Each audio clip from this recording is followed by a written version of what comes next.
السلام عليكم ورحمة الله وبركاته. أهلا وسهلا بيكم في بيت العيلة، ومعانا النهاردة فيديو جديد من فيديوهاتنا. وقبل ما نقول الفيديو ده عبارة عن ايه، اللي مش مشترك في القناة اشترك في القناة، واللي مش فعل الجرس فعل الجرس.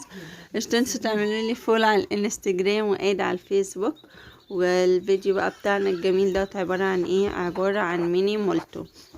جربت الطريقة وبصراحة كانت تحفة وعجبتني اوي. المقادير بقى بتاعتنا دقيق وقالب شوكولاتة كده وبيكنج باودر وسكر وعلبتين زبادي اهو، بيكنج باودر شوكولاتة قالب اي نوع انت حباه، وسكر وعلبتين زبادي. ودلوقتي هنحط دوت ورق زبدة عشان نحط عليه عشان ما يلزقش، وتبقى عندك بولة كده عشان تعرفي تعجني فيها براحتك. هنقول بقى بسم الله الرحمن الرحيم.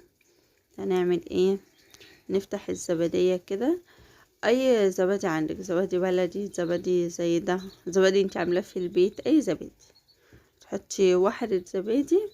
انا هنا هحط 2. بسم الله الرحمن الرحيم كده، نفتح بالراحة. حط علبتين زبادي، لان علبة الزبادي بتحطي عليها نفس مقدار علبة الزبادي ده بتحطي دقيق. وانا عندي هنا الدقيق، افضي بقى معاكم كده واحدة واحدة، ركزوا بقى معايا. بصوا الطريقة دي ما بتاخدش 5 دقايق، انا هتعملوها وبألف انا وشوفها تبقى تحفة ان شاء الله.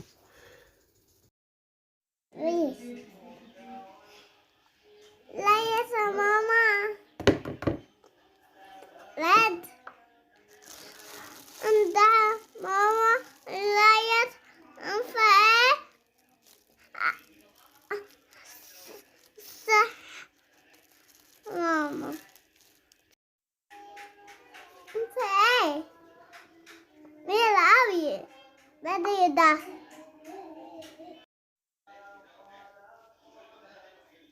يلا فضي. برافو، خلص كله. اه ايه اتفضل.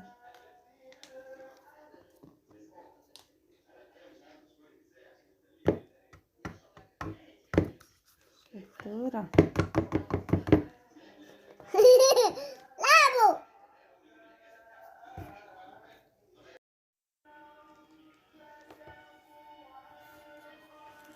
نوعدي اتش هلا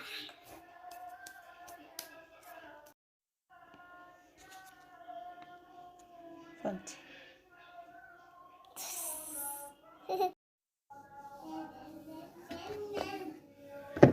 يلا بينا احمل يا ماما. دلوقتي بعد بقى ما حطينا ال4 اكواب دقيق زي ما قلت لكم، وحطيت رشة سكر، نص معلقة سكر كده صغيرة. ودلوقتي بقى هنقطع الشوكولاتة علشان نحط قوالب الشوكولاتة دي. انا لقيت القالب ده كبير قوي، يعني على الميني بيتزا هيبقى كبير، فهقطع على الميني مولتو، مش عارفة ليه جاي معايا ميني بيتزا اهي. بصوا القالب كبير ازاي. فهنشوف بقى هنعمل ايه. والمهم مش تنسي بقى تبقي تحطي معلقة بيكنج باودر، وتروحي بقى عجنة العجينة كلها كده. الأستاذة لميس كانت عمالة تساعدني، شفت لميس شاطرة ازاي. ودلوقتي عملت شوية دقيق كده بحيث ان العجينة مش تلزق على السفرة. عايزة تعملي على الرخامة انت حرة، يعني ان انت عايزاه. بعد ما عجناها كده انا والأستاذة ميسو، هروح فرديها هنا على دوت كده على السفرة. انا كده مش عارفة اعمل بايد واحدة، هفصل معاكم لحد ما افردها واعملها. مش كنت لاقيه ان الشايبة فاتصرفي، يعني مجيش قالك اتصرف. عملت بالكوباية، الكوباية دي فكرة صرختي على فكرة. هي كده بعد ما اتفردت معايا اي شكل انت عايزاه، مدور مستطيل اي حاجة كده كده. انت اصلا هتقطعيها كده من النص بسم الله الرحمن الرحيم. بالراحة كده بس عشان العجينة مش تلم معاكي. شفتوا؟ وتقطعيها بقى ايه يعني حتت مثلثات كده رفيعة كبيرة زي ما انت عايزة. انا عشان هعملها ميني مولتو هروح عاملاها كده. بصوا بقى لما عملتها كانت جميلة. انت هتقطعي بقى الشكل اللي انت عايزاه. انا قطعتها مثلثات كده اي شكل عشوائي. اصلا كنت مستعجلة عشان زين كان عمال يعيط. فاللي عنده عيال صغيرين دول والله اللي يكون في عونه.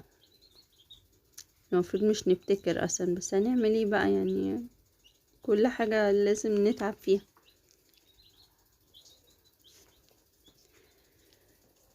كده بقى بعد ما قربنا نخلص تقطيع. الله الله الله، انت ممكن تعملي بقى شكل احسن من كده طبعا. يعني شكل الخريطة اللي انا عاملاها دي مش لازم تعملي زي كل واحد يبتكر عنده. المهم ان انت تعرفي الطريقة وتعمليها. واللي يجرب الطريقة بتاعتي يكتب لي في التعليقات ويقول لي جربها وطلعت طعمها حلو ولا وحشة. بس اكيد يعني تطلع طعمها تحفة عشان انتوا كلكم امارات وعسلية.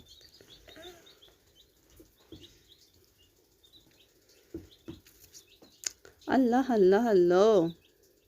تبقى سبت واحدة كبيرة كده عشان تبقى كبيرة شوية. ايه شفتوا؟ رجعت في كلامي تاني ازاي بعد ما كنت اقطعها. ايه نحط بقى قالب الشوكولاتة كده. الاول هنروح بعد ما نلف عليها كده البتاع من فوق العجينة. لازم تحطي من على الحرف كده كوباية بحيث ان الحرف من الاخر كده يكون مشدود معاكي عشان العجينة تتفرد. طبعا مش عارفة اعمل عشان بصور بايد وماسكة الايد التانية. معاناة. شفتوا؟ شوفوا بقى بتتشد ازاي والكوباية سندها بايدك طبعا هتملكي اكتر. بسم الله الرحمن الرحيم. عايزين بقى الشدة دي علشان تبقى لفة عليها تديك الشكل اللي هو الملفوف بتاع المني. الله بصوا. بسم الله ما شاء الله. قطعت بقى حتة ورقة زبدة كده وحطيت عليها عشان ما يلزقش. دي الشوكولاتة اللي في القالب كفة وزيت كمان. شفتوا من دلوقتي بقى نحط الزيت مش هيبقى سخن يعني مش هيقدح يعني عشان اول ما نحط تاخد حرارة يعني تدي لون براحتها. شفتوا؟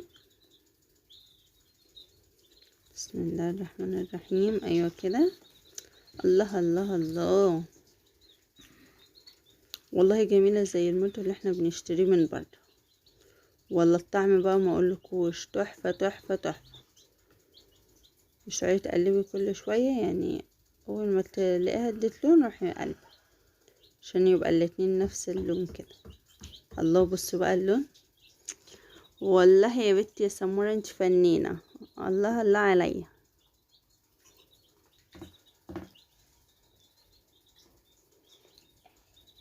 تسلم ايديا. شفت؟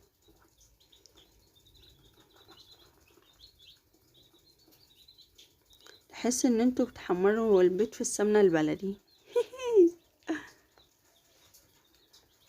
شكلي جعانة عمالة اجيب سيرة الاكل دلوقتي كده بعد ما اتعملت. بصوا الشوكولاتة باظت من الجنب ازاي. باظت خالص خالص خالص عشان الشوكولاتة كانت كبيرة. بس الشوكولاتة وقعت في الزيت خلته بقى بني. ربنا يسترها بقى البتاع مش يطلع بني كله. دلوقتي بقى نحط حطة تانية ونقول بسم الله الرحمن الرحيم كده ويلا بينا. ايوه كده.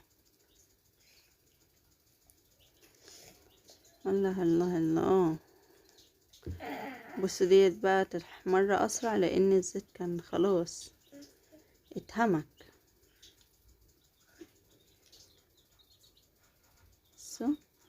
شفتوا الشوكولاتة لما بزبزت لبره ولا حوست البتاع ازاي. بس عادي هناكلها برضه واحنا يعني نسيبها. بصوا البزازان.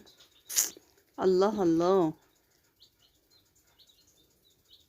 والله طعمها لذيذة لذيذة لذيذة لازم تجربوه. وايه يعني كوباية زبادي وكوبايتين دقيق. هتلاقيهم موجودين عندك في التلاجة، روح اعمليهم وجربيها، هتعملي ولا اجدعها مني يا بتاع مولتو. العيال هياكلوا ايه؟ ده انت ممكن تاكلهم وانت واقفه اصلا.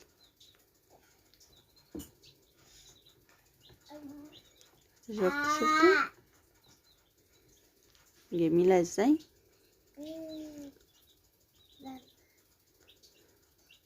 كل ما تقعد الزيت اكتر كل ما البتاعه تحمر اسرع ازاي. ودلوقتي كده ده الشكل النهائي بتاعنا. وبصوا بقى كانت لذيذة ازاي، والشوكولاتة سايحة فيها. انا دي فتحتها عشان مش هعرف افتحها قدامكم، عشان بايد واحدة مش عارفة. لذيذة، طعمها يجنن. متنسوش بقى اللي ما عملش لايك يعملي لايك، واللي مش مشترك في القناة يشترك في القناة، ومش تنسوا تعملوا فولو على الانستجرام وايد على الفيسبوك. شفتوا بقولكوا ازاي ان الشوكولاتة عملت فيها من بره؟ شفتوا البزازان؟ جماعة روحوا اعملوها يا جماعة، اكتبوا في اللايك ان في التعليقات ان انتوا عملتوها. يلا تاكلوها بألف هنا وشفا. اللي ما عملش لايك ينسيش يعمل لي لايك. سلام.